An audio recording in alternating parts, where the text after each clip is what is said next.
to the injuries that the Eagles have, because the Eagles have quite a few injuries that they've stockpiled up over the last 2 weeks. Starting out with number 1, Jalen Hurts.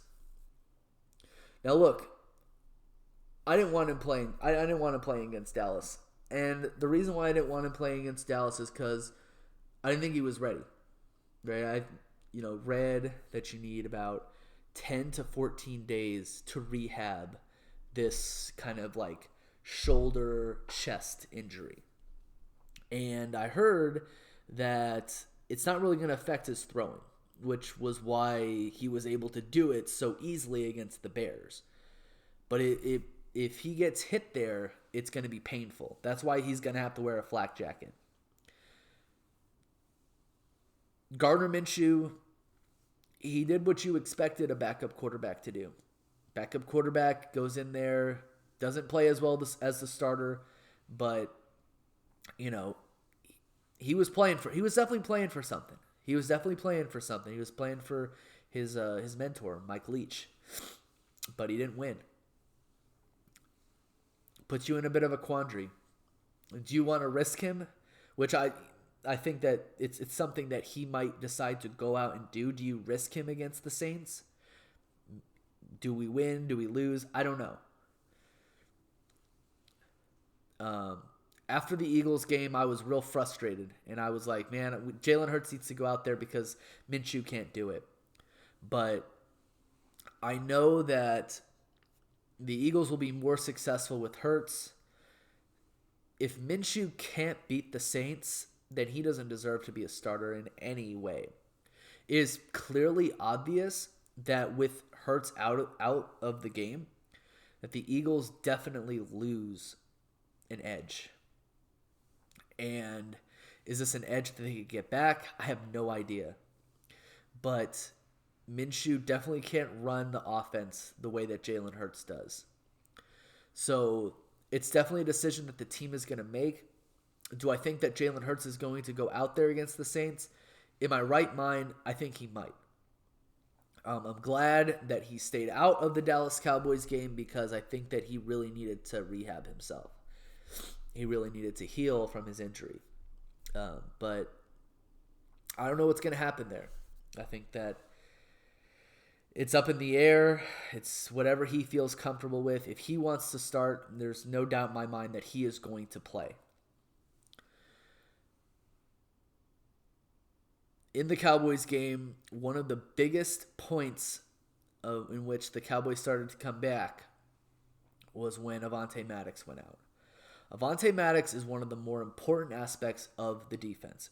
And one of the reasons why he's one of the more important aspects of the defense is because he plays slot corner. The one guy that burned us like a crisp, just absolutely crop dusted us, was CeeDee Lamb. And it was because he was going up against the slot corner, who definitely was not as good as Avonte Maddox. Avonte Maddox has an injured toe. And I don't know when he's going to get back. They haven't come out and told us what the injury is. It's either turf toe or it's a broken toe. And for that, it's 4 to 5 weeks. If we win the division and we will lock up home field advantage once we win the division, probably, we'll get him back. Maybe in the NFC Championship game if we make it that far, but I'm not looking that far ahead. The final injury that we need to talk about is probably the second most important injury that we have right now, and that's Lane Johnson. But no one knows about Lane Johnson. I've said a lot of negative things about Lane Johnson, but he got injured. One of the reasons why he's so important is because he actually does his job. He's actually a Pro Bowler. He's a possible All-Pro who actually does his job. And in the last meeting against the Cowboys, he locked up Micah Parsons. It was so bad that they actually lined Micah Parsons up on the other side.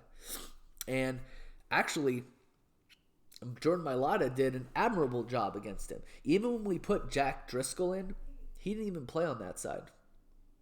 He continued to play on the left tackle side. So that he actually does his job. He's actually a really good player. At the end of the game, he injured his groin. It's an ab or a groin injury, which when these injuries happen, I go to the most possible bad thing. He might not be back for 5 to 6 weeks. So Jack Driscoll is going to have to be the guy. Like I said before, we're going to get injuries. It's next man up. And it's next man up for me. That's my mentality, but it's not next man up for this team because these backups are not playing up to par. We are not putting them in the best chance to win. Hopefully we get CJ Gardner-Johnson back from his lacerated spleen. He will have been out for, he's been out since week 12 against the Packers. That was Giants, Titans, whatever. He'll be back. He's designated to be back. I can't really count backwards with our Cowboys. Yeah, that should be 4. But he should be back from IR. He's going to be available against the Saints. Or at least he should be available against the Saints. We need him back. Right? It's a next man up mentality. This team has to play smarter. Jack Driscoll's going to have to get it done. If Gardner Minsh has to play again, he's got to get it done. Look, if this team doesn't beat the Saints, dude, we have no chance. We have no shot, right? We will have already been living off of borrowed time. So, next man up mentality. That's what this team has to do. Do I have as much confidence in Gardner Minshew as I did with Nick Foles? Heck no, right? I'm going to be honest with you every single time. I don't. If this was Nick Foles, dude, I would tell you right now, it would be Gucci. But I do not have as much confidence in Gardner Minshew. But if Gardner Minshew has to go out there, he's got to learn from his mistakes and he's got to do the job. That's what's got to happen. If he does not, man, it'll be a nail biter against the Giants in Week 17, and they'll probably flex that to a primetime game. I'm just being quite honest with you.